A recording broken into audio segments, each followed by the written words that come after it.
بالکل نہیں مسلمانوں، یہ سب گلے سڑنے کے لیے نہیں، انسان کے استعمال کے لیے ہے۔ اب یہ انسان کا کام ہے کہ وہ اپنی فہم و فراست سے ان خدام سے اپنی معاشی اور معاشرتی ضروریات پوری کرے۔ یہ حقیقت بھی اب کسی سے مخفی نہیں رہی کہ آج دنیا میں وہی قومیں ستاروں پر کمندیں ڈال رہی ہیں جنہوں نے من حرامی اور ہڈ حرامی سے کام نہیں لیا، توفیق نہ ہونے کا بہانہ نہیں کیا، بلکہ توفیق نہ ہوتے ہوئے بھی قرآن سے تسخیر کائنات کی تعلیم اڑائی۔ علم اور تحقیق، تفکر اور تدبر، سائنس اور ٹیکنالوجی، محنت اور کاوش سے زمین، سمندر اور ہواؤں اور فضاؤں کے سینے چاک کیے، پیٹرولیم اور دوسری معدنیات حاصل کی، فضاؤں اور ہواؤں کے دوش پر سیٹلائٹ کھڑے کیے، ارض و سماوات میں پھیلی کائنات میں بحری اور ہوائی راستے مسخر کر کے ریڈیائی اور مواصلاتی نظام قائم کیا۔ مگر افسوس کہ جو فخر اور امتیاز مسلمانوں کے حصے میں آنا چاہیے تھا وہ غیر مسلموں کے حصے میں آ گیا، جبکہ اللہ سبحانہ نے یہ بات بار بار ارشاد فرمائی سورہ ابراہیم آیت 32-33 کہ دیکھو اللہ نے تمہارے لیے کشتیاں مسخر کر دی جو اس کے حکم سے سمندر میں چلتی ہیں، تمہارے لیے دریا مسخر کر دیے، سورج اور چاند دونوں جو گردش گناہ ہے اور شب و روز بھی۔ سورہ بقرہ آیت 164 ارشاد ہوتا ہے زمین و آسمان کی تخلیق، دن رات کے آگے پیچھے آنے میں، اور ان کشتیوں میں جو سمندر میں لوگوں کے لیے نفع بخش سامان لے کر چلتی ہیں، اور اس پانی میں جس کو اللہ سبحانہ نے بلندی سے اتارا اور اس کے ذریعے زمین کو زندگی بخشی جبکہ وہ مردہ تھی، پھر اس میں ہر قسم کے جاندار پھیلا دیے، اور ہواؤں کے عدل بدل میں اور اس بادل میں جو زمین اور آسمان کے درمیان مسخر رہتا ہے، عقل مندوں کے لیے یقیناً بہت سی نشانیاں موجود ہیں۔ سبحان اللہ۔ مسلمانوں، ان آیات میں سمندری کشتیوں اور جہازوں کی صنعت، ان کے ذریعے تجارت کے فوائد، نباتات کے مظاہر، بارشوں کے اسرار اور ان کے اثرات، اور ان کے ذریعے انسانی اور حیوانی زندگیوں کی بقا، ہواؤں کے ضوابط اور ان کے ذریعے ہوائی کروں اور بارشوں کا نظام۔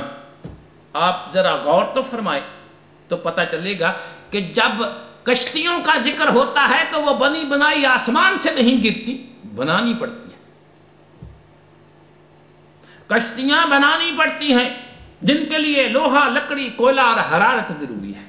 جب ہواؤں اور بارشوں کا ذکر ہوا وہاں ان سے فائدہ اٹھانے کے لیے مختلف ایجادات اور اختراعات بھی ضروری ہیں۔ اب ان مظاہر قدرت سے فائدہ اٹھانے کے لیے، ان کو استعمال میں لانے کے لیے کئی صنعتیں اور کئی کارخانے چاہیے۔ سمندروں کے پانیوں سے فائدہ اٹھانے کے لیے کشتیاں اور جہاز چاہیے۔ اس کے لیے جہاز سازی کی صنعت کو قائم کرنا پڑے گا جو لوہا، لکڑی، کوئلہ کی محتاج ہے۔ لوہا، کوئلہ اور بجلی کا حصول بھی سائنسی علوم اور ٹیکنالوجی کے بغیر ممکن ہے۔ بارشوں سے فائدہ اٹھانے کے لیے بیراج اور ڈیم بنانا پڑیں گے، اس کے لیے سیمنٹ، سریا، لوہا وغیرہ وغیرہ کی ضرورت ہے۔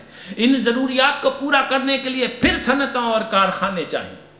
ان کا قیام بھی سائنسی علوم اور ٹیکنالوجی کا محتاج ہے۔ مسلمانوں، اس قسم کی کئی آیات اس بات کی غماز ہیں کہ قرآن مجید نے سب سے پہلے نظری اور تکنیکی علوم کی طرف انسان کی توجہ مبذول کروائی۔ ان آیات کا پہلا حصہ نظری پہلو لیے ہوئے ہے جو سائنسی تقاضا ہے، اور دوسرا حصہ عملی پہلو لیے ہوئے ہے جو تکنیکی تقاضا ہے۔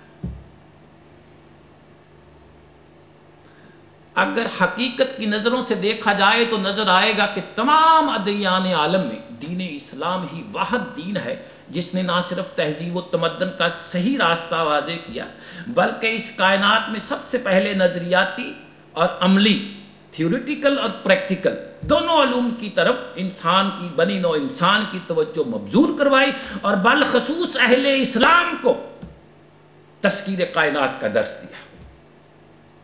مسلمانوں، یہ ہے وہ سائنس کے جس کا ذکر قرآن کے ہر صفحہ پر موجود ہے۔ تعجب ہے جس کام کے لیے اللہ سبحانہ نے قرآن میں 756 دفعہ ذکر کیا، اس کے لیے ہمارے مولوی کو ذرا توفیق نہ ہوئی کہ امت تک یہ بات پہنچائے، اور جن فروعی مسائل کے لیے کوئی بھی ارشاد ربانی نہیں، اس پر اس نے 1500 سال ضائع کر دی۔ مشاہدات کا تعلق حواس سے ہے، غور و فکر کا دماغ سے۔ قرآن حکیم میں قدرت کے بے شمار مظاہر کی طرف توجہ دلا کر مشاہدہ، مطالعہ اور غور و فکر کی دعوت دی گئی ہے۔ یہ دعوت سائنس اور ٹیکنالوجی کی طرف راغب کرنے کی دعوت ہے، مگر افسوس کہ مسلمانوں نے قرآن کی اس دعوت پر توجہ نہ دی۔ ارے جہاں انسانی عقل مایوس ہو جاتی ہے وہاں اللہ سبحانہ کی رہنمائی بصورت وہی راستہ دکھاتی ہے۔ وہی انسان کو ضابطۂ اخلاق ہی نہیں، ضابطۂ حیات بھی بتاتی ہے۔ اسی لیے تو قرآن مجید کو تمام بنی نوع انسان کا ضابطۂ حیات کہا گیا ہے۔ ارشاد ہوتا ہے قرآن ایک ایسی امت کتاب ہے جس میں ہر خشکی اور تری کا علم موجود ہے۔ سبحان اللہ۔ اور مسلمانوں، کوئی بھی کتاب ضابطۂ حیات اس وقت ہی ہو سکتی ہے جب وہ زندگی کے ہر پہلو کی طرف انسان کی رہنمائی کرے، اور قرآن مجید بلا شبہ زندگی کے ہر پہلو کی طرف رہنمائی کرتا ہے۔ ہمارے مولوی اور مدرس نے درسوں اور خطبوں میں ہمیشہ یہی کہا کہ قرآن ضابطۂ حیات ہے، مگر وہ اس عظیم کتاب کو ضابطۂ اخلاق سے آگے نہ بڑھا سکا۔ اس نے اس کو جنت اور دوزخ کی خبروں کی کتاب ہی متعارف کروایا۔ اس نے یہ نہ بتایا کہ یہ کتاب دنیا کے ہر علم کی کتاب ہے، یہ کتاب کائنات کی کتاب ہے، یہ کتاب علم فلکیات کی کتاب ہے، یہ کتاب بحر و بر کی تعلیمات کی کتاب ہے، یہ کتاب شمس و قمر، سیارہ اور ستاروں کی حرکات و سکنات کی کتاب ہے۔ ارے یہ وہ کتاب ہے جس میں خالق کائنات تسخیر کائنات پر تدبر، تجسس، غور و فکر کی دعوت دیتا ہے۔ یہ نہ بتایا۔ اب مسلمانوں، قرآن جامع العلوم ہے۔ قرآن ایک ایسی کتاب ہے جس میں علم کے سمندر ہیں، ہر علم کے بنیادی خاکے قرآن میں موجود ہیں جن کی روشنی میں ہر علم کو ڈیولپ کیا جا سکتا ہے۔ اور آج بنی نوع انسان نے جتنے علوم بھی ڈیولپ کیے ہیں انہوں نے ان علوم کا بنیادی تعارف قرآن سے ہی تو لیا ہے۔ ہر انسانی علم کے سرے قرآن میں موجود ہے۔ قرآن سرچشمہ علم، قرآن دینی اور دنیاوی علوم اور تعلیمات کا خزانہ ہے جس کے دو پہلو، ایک کا تعلق اخلاقیات سے ہے، دوسرے کا تعلق کائنات سے۔ اب اخلاقیات میں تمام عمرانی علوم آ جاتے ہیں، ہر مضمون کا ماخذ قرآن میں موجود ہے، کیونکہ قرآن صرف آیات کا ہی نہیں، کائنات کا بھی قرآن ہے۔ اب وہ کون سی چیز ہے جو کائنات میں ہے اور قرآن میں نہیں؟ مسلمانوں، کائنات کے خزانوں کا بنیادی علم اس نے ہی ہمیں دینا تھا جس نے کائنات بنائی۔ انسان کا کام ان خزانوں کی کھوج لگا کر ان کو تلاش کرنا تھا۔ چنانچہ ان کی تحقیق کے اعتبار سے 750 سے زیادہ آیات مطالعہ کائنات، تخلیق کائنات، تحقیق کائنات اور تسخیر کائنات قرآن میں رکھ دی۔ اور سورہ اعراف آیت 185 میں ایک تنبیہ بھی ساتھ کر دی کہ لوگ زمین اور آسمان کی تخلیق پر غور کیوں نہیں کرتے، کیا ان کی موت قریب آ گئی ہے؟ ہائے ہائے ہائے ہائے۔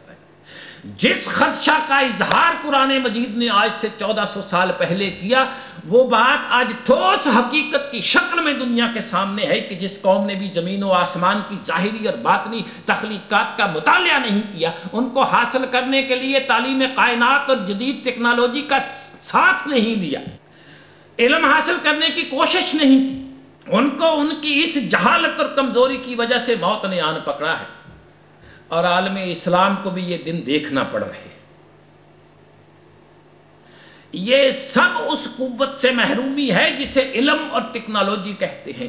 عالم اسلام کی مگر اس محرومی کی ذمہ داری صرف اور صرف مذہبی پیشوائیت پر آتی ہے جس نے مسلمانوں کے سامنے قرآن کی ان آیات کا ذکر تک نہیں کیا جن میں کائنات پر تدبر کا ذکر ہے، جن میں سائنس اور ٹیکنالوجی کا ذکر ہے، جن میں دہاتوں اور معدنیات کا ذکر ہے، جن میں سمندروں اور سمندروں میں مخفی رزق کا ذکر ہے، جن میں ہوائی کروں اور فضائی کروں میں زندگی کا ذکر ہے جو علم اور تعلیم اور جد و جہد کے بغیر ممکن ہے۔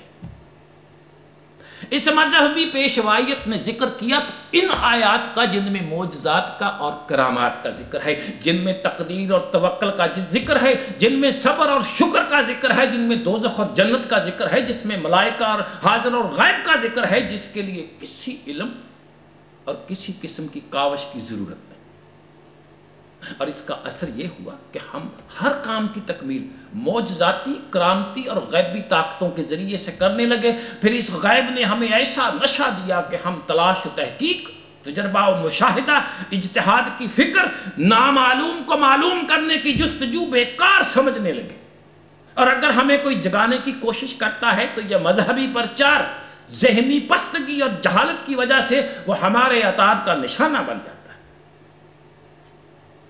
مسلمان اس حقیقت کو تسلیم کریں یا نہ کریں، مگر حقیقت یہ ہے کہ اس دنیا میں وہی قومیں ترقی کر سکتی ہیں جو روشن آفتاب کی روشنی کو کھلی آنکھوں سے تسلیم کر لیں گی۔ اگر کوئی چمگادڑ کی طرح دن کو بھی رات سمجھتا ہے تو یہ اس کا اپنا نظام بصارت ہے جو بگڑ چکا ہے۔ مسلمانوں، ہوش کرو، علم اور تعلیم کی دولت سے اپنے اور اپنے بچوں کے دامنوں کو بھر لو۔ علم ہی انسان میں شعور پیدا کرتا ہے، اور شعور ایک ایسی طاقت ہے جو انسان اور حیوان میں حد فاصل۔ شعور انسان کے ذہن کا ارتقائی سفر ہے۔ جو انسان اس سفر کو جاری رکھتے ہیں وہ اپنے جیسے انسانوں سے بہتر ہوتے چلے جاتے ہیں۔ شعور انسان کو اچھائی، برائی اور حقوق و فرائض سے آگاہ کرتا ہے، اپنی اور دوسروں کی شناخت کرواتا ہے، انسان کے اندر خودداری اور عزت نفس کے جذبات پیدا کرتا ہے، رہنے سہنے، ملنے جلنے کے طریقوں سے آگاہ کرتا ہے۔ مسلمانوں، ماضی میں یوں یوں انسان کا شعور بڑھتا رہا، وہ جنگلوں سے معاشرتی تہذیبی بستیوں میں منتقل ہوتا رہا، وہ اندھیروں سے روشنی کی طرف بڑھتا رہا، وہ جہالت سے فراست کی طرف قدم اٹھاتا رہا۔ چنانچہ ہم آج کے اور اس انسان کے سماج اور تمدن میں زمین و آسمان کا فرق دیکھتے ہیں۔ حالانکہ پیدائش کے اعتبار سے، چلنے پھرنے، زندہ رہنے کے اعتبار سے آج کے اور پہلے انسان میں کوئی فرق نہیں۔ یہ فرق انسان کی جسمانی تبدیلی سے نہیں، شعوری تبدیلی سے آیا۔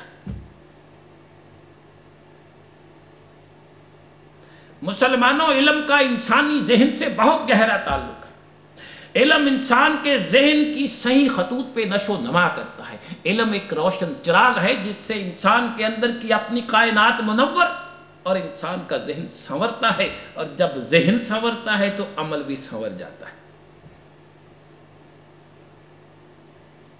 ایک زمانہ وہ تھا، قرون وسطیٰ کا، ایک زمانہ وہ تھا کہ مسلمان دینی علوم کے ساتھ ساتھ دنیاوی علوم کے بھی ماہر تھے۔ ان کے نزدیک علم سائنس اور دین کوئی الگ الگ مضامین نہ تھے۔ اگر روحانی ارتقاء کے لیے دینی علوم کی ضرورت ہے تو مسلمانوں دنیاوی ارتقاء کے لیے علم اور عمل کی ضرورت ہے۔ مگر جب مسلمان افتاد کے ساتھ دنیاوی علوم سے بے بہرا ہوئے تو غیروں نے اس علم پر قبضہ کر دیا، اور قبضہ بھی ایسا کیا کہ مسلمانوں کے ذہنوں سے اس علم کو نکال دیا۔ 12ویں صدی کے بعد اب کائنات کا علم مسلمانوں کی دسترس سے بہت دور چلا گیا۔ اب تو مسلمان یہ بھی بھول گئے کہ اس علم کے بانی مسلمان علماء تھے۔ اب یہ علم مسلمانوں کے سامنے یہود و نصارہ کے ذریعے ہی پہنچ رہا ہے تو ان پڑھ مولوی نے سمجھا شاید یہ کافروں کا علم، جبکہ تمام دنیاوی علوم قرآنی علوم کا حصہ ہے۔ مگر کیونکہ ہمارا مولوی خود اس حقیقت سے بے خبر ہے، اس لیے اس نے سائنسی علوم کو اپنے مدرسوں سے خارج کر کے اختراعی مذہبی علوم کے دفتر کھول دیے اور نت نئی بحثوں کا آغاز کر دیا، جن کا بنی نوع انسان کو کوئی فائدہ نہ ہونا تھا، نہ ہوا۔